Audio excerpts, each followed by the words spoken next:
Dan Illman, Mike Beer, 3 stakes races at the Belmont at the Big A meeting on Friday, including race number 8, the Grade 3 Bold Ruler. Let's take a field of some salty sprinters going 3/4 of a mile. $200,000 is the purse. Mike, you've been married to Durant for a while now, but he just missed last time out against Cowan, but he's a horse in very good form. Horse has been sharp since Jacobson's taken over this summer, Dan. Really, I mean, the 3 wins were all really nice performances. He even ran really well last time when he just wound up missing on a sloppy track. His issue in here, Dan, is you can't count on fast paces in New York usually, but there's got to be a fast pace in this race. Well, there has to be, because if Pirate Rick does his thing, he's going to go.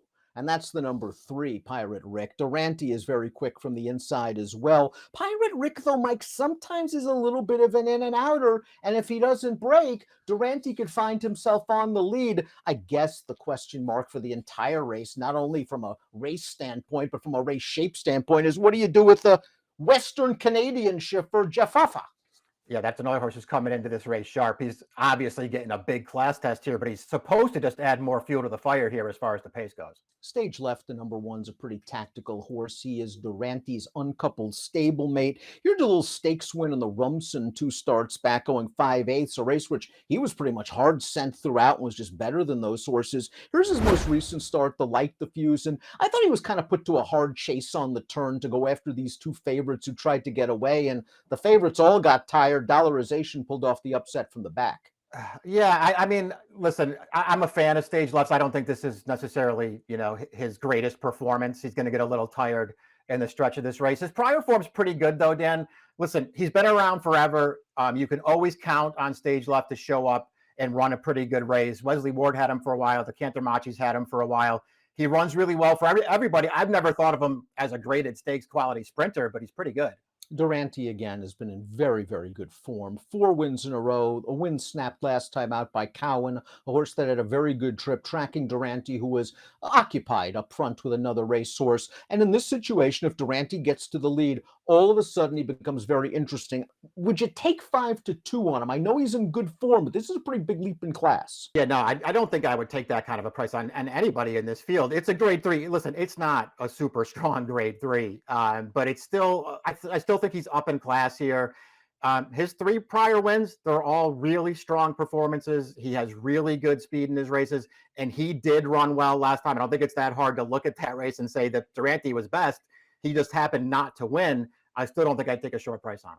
Pirate Rick early in the year popped a 104 Beyer speed figure at Aqueduct, going 3/4 of a mile, a race where he got loose on the lead and just drew away from that competition. He hasn't come close to that race in subsequent starts, although he did look good shaking loose at Pimlico 2 starts back.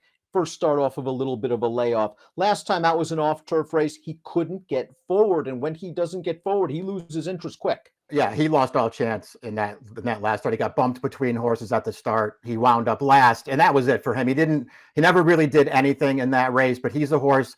All you have to do is just go through his past performances, Dan. This horse has won 7 times in his career. Every single one of those wins came when he made a clear early lead. If he does not get the lead, he's not the same horse. Isn't Provocateur a little bit of a sleeper in here, Mike? This horse showed some ability last year. Stakes winner, well beaten, but grade 1 placed as well. He returned off a long layoff for Belmont, and first start back I thought was pretty good considering the rest. Second start back, he caught New York Traffic, who at that point in time looked to have found himself as sort of a sprinter. The last race, sloppy track. I'm willing to give him the benefit of the doubt. Didn't really seem like he cared for the wet track. That's the first time he had ever been on anything other than fast dirt. He just didn't really seem like he liked it then. He didn't run his race.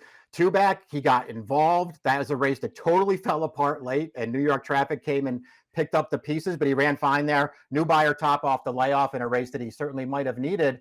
I think the thing that you like most about him, or that I like most about him, Dan, is 2-time stakes winner as a 3-year-old for Pletcher last year, and both of those races sat right off the pace, let him go, and then came for him in the stretch. You could get that kind of trip in here.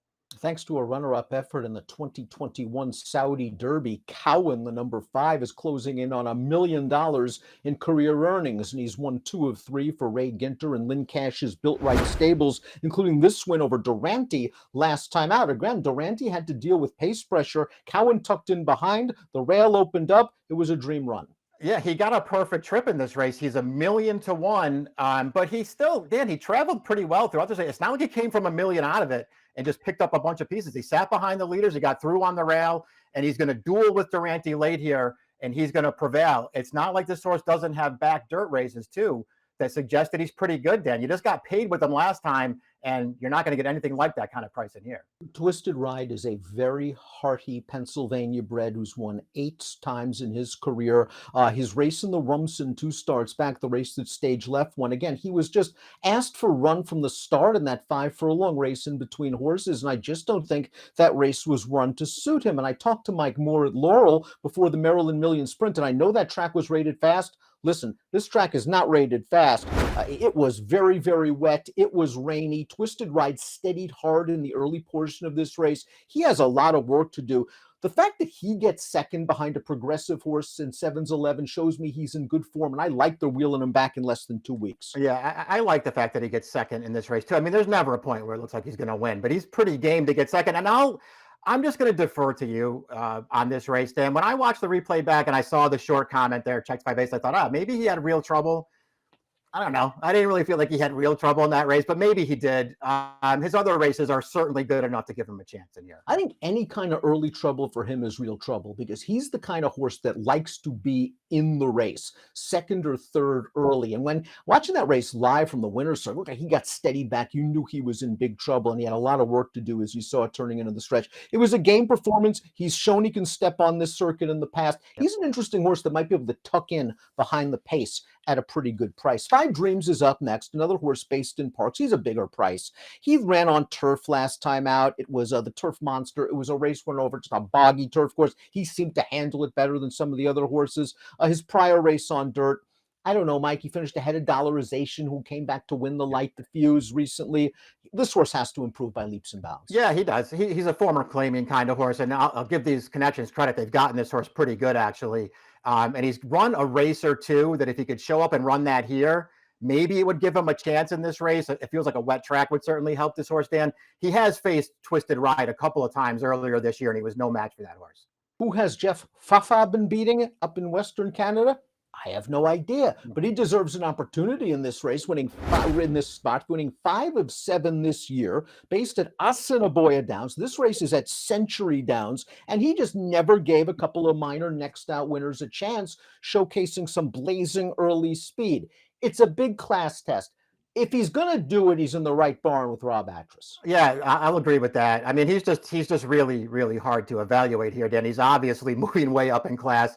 He's won 4 in a row. He got loose on the lead in all 4 of those races. That's probably not going to happen here. He still hasn't fired out of the 70s. High Oak was a very promising 2-year-old prospect for Belmont in 2021. He won the Saratoga Special. He finished 4th in the Hopeful, and then he fell in the Fountain of Youth and has just never really gotten back to his best form. His last race, a throwout in the Vosburg against Cody's Wish. The race before that I thought was actually pretty good against the likes of Gunite and Elite Power, 2 elite-level sprinters. And his race before that, going 3 quarters, Mike, that's a race that maybe puts him in the mix here. Yeah, he ran pretty well in that race. You're right, though. I mean, he totally lost his form after that fall in the Fountain of Youth. And there was a time earlier this year, Dan, where it felt like he's just never going to come back. He can't race competitively anymore.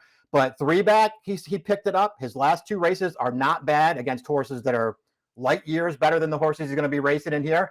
I think he's a major player in this race. I just don't think I would take 3 to 1 on him. I was just going to say that. I think 3 to 1's a little bit light, although he has probably found his niche as a late running sprinter. Top pick time in the Bold Ruler. And it's another race where you can go many different ways. I think from an odds standpoint, and David's very good at making the line, if you get 8 to 1 on Provocateur, you're supposed to bet because we know this horse has it in him to win at this sort of level. And his last race I thought was another throwout. Yeah, I agree. I think I got a couple excuses for his most recent couple of starts that maybe don't look that good. I think he can do a lot better in here. He should have some pace in front of him, which could help his cause. He's a great price on the line. I just don't want the short prices in this race, Dan. Stage Left is tactical enough to break out of their running, tuck in behind the speeds, and then we'll see what we get. I think he ran a little bit better than it looked in the Light the Fuse. A short field, but a race dominated by closers, and he tried to make the first run as the piece heated up. 4, 1, 2, and 9 for Mike. 1, 9, 5, 2 for me. It's the Bold Ruler, one of 3 stakes at Belmont at the Big A on Friday. Good luck.